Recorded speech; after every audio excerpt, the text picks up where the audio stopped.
कलंक चतुर्थी पर चंद्र दर्शन अगर गलती से हो जाए तो पढ़ ले यह कथा या आदरपूर्वक सुनने से सारे दोष नष्ट हो जाते हैं। वह कथा है समयंतक मणि की कथा। वह कथा इस प्रकार है। एक बार नंद किशोर ने सनत कुमारों से कहा कि चौथ की चंद्रमा के दर्शन करने से श्री कृष्ण पर भी लांछन लग गया था। वह सिद्धि विनायक व्रत करने से ही दूर हुआ था। ऐसा सुनकर सनत कुमारों को आश्चर्य हुआ। उन्होंने पूर्ण ब्रह्म श्री कृष्ण को कलंक लगने की कथा पूछी तो नंद किशोर ने बताया, एक बार जरासंध के भय से श्री कृष्ण समुद्र के मध्य नगरी बसाकर रहने लगे। इसी नगरी का नाम आजकल द्वारिकापुरी है। द्वारिकापुरी में निवास करने वाले सत्राजित ने सूर्य नारायण की आराधना की। तब भगवान सूर्य ने उसे नित्य 8 भार सोना देने वाली समयंतक नामक मणि अपने गले में से उतार कर उसे दे दी। मणि पाकर सत्राजित जब समाज में गया तो श्री कृष्ण ने सोचा यह मणि तो बहुत ही अच्छी है, तो उसने कहा कि उसके नाना उग्रसेन को यह मणि दे दो। तब सत्राजित ने वह मणि देने से इनकार कर दिया और वह मणि अपने भाई प्रसेनजित को दे दी। एक दिन प्रसेनजित घोड़े पर चढ़कर शिकार के लिए गया। वहाँ एक शेर ने उसे मार डाला और मणि उससे ले ली। रीछों के राजा जामवंत उस सिंह को मारकर मणि लेकर गुफा में चले गए। जब प्रसेनजित कई दिनों तक शिकार करने से न लौटा तो सत्राजित को बड़ा दुख हुआ। उसने सोचा निश्चय ही श्री कृष्ण ने मणि प्राप्त करने के लिए उसका वध कर दिया। अतः बिना किसी प्रकार की जानकारी जुटाए उसने प्रचार कर दिया कि श्री कृष्ण ने प्रसेनजित को मारकर समयंतक मणि छीन ली है। इस लोक निंदा के निवारण के लिए श्री कृष्ण बहुत से लोगों के साथ प्रसेनजित को ढूंढने वन में गए।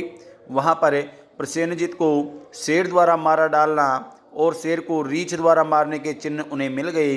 रीछ के पैरों की खोज करते करते वे जामवंत की गुफा पर पहुँचे और गुफा के भीतर चले गए। वहाँ उन्होंने देखा कि जामवंत की पुत्री उस मणि से खेल रही है।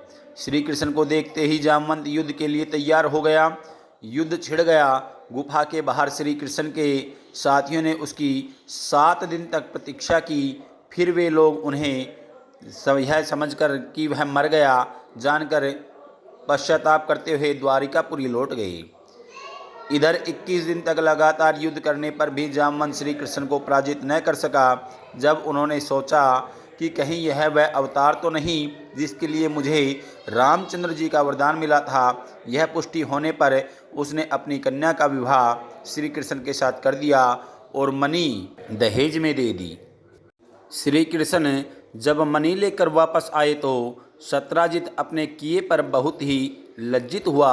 इस लज्जा से मुक्त होने के लिए उसने भी अपनी पुत्री का विवाह श्री कृष्ण से कर दिया और श्री कृष्ण को मणि भी दे दी, लेकिन श्री कृष्ण ने मणि वापस लौटा दी। कुछ समय के बाद श्री कृष्ण किसी काम से इंद्रप्रस्थ चले गए। अब अक्रूर से शतधन्वा ने सत्राजित को मारकर मणि अपने कब्जे में ले ली। सत्राजित की मौत का समाचार जब श्री कृष्ण को मिला तो वे तत्काल द्वारिका पहुँचे। वे शतधन्वा को मारकर मणि छीनने को तैयार हो गए। इस कार्य में सहायता के लिए बलराम जी भी तैयार थे। यह जानकर शतधन्वा ने मणि अक्रूर को दे दी और स्वयं भाग निकला। श्री कृष्ण ने उसका पीछा करके उसे मार तो डाला पर मणि उन्हें नहीं मिल पाई। बलराम जी भी वहां पहुंचे और श्री कृष्ण ने उन्हें बताया कि मणि उसके पास नहीं है। बलराम जी को विश्वास न हुआ। वे अप्रसन्न होकर विदर्भ चले गए। श्री कृष्ण के द्वारिका लौटने पर लोगों ने उनका भारी अपमान किया। तत्काल यह समाचार फैल गया कि समयंतक मणि के लोभ में श्री कृष्ण ने अपने भाई को भी त्याग दिया। श्री कृष्ण अकारण प्राप्त अपमान के शोक में डूबे थे। तभी अचानक वहाँ नारद जी आ गए।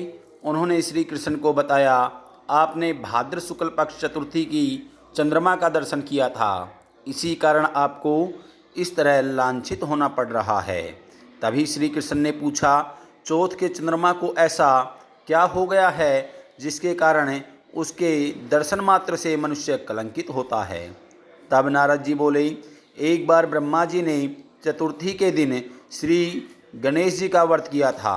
गणेश जी ने प्रकट होकर वर मांगने को कहा तो उन्होंने मांगा कि मुझे सृष्टि की रचना करने का मोह न हो। गणेश जी जो ही तथास्तु कहकर चलने लगे, उसके विचित्र व्यक्तित्व को देखकर चंद्रमा ने उपहास किया। इस पर गणेश जी ने रुष्ट होकर चंद्रमा को शाप दे दिया कि आज से कोई तुम्हारा मुख नहीं देखना चाहेगा। शाप देकर गणेश जी अपने लोक को चले गए और चंद्रमा मानसरोवर की कुमुदिनियों में जा छिपा। चंद्रमा के बिना प्राणियों को बड़ा कष्ट हुआ।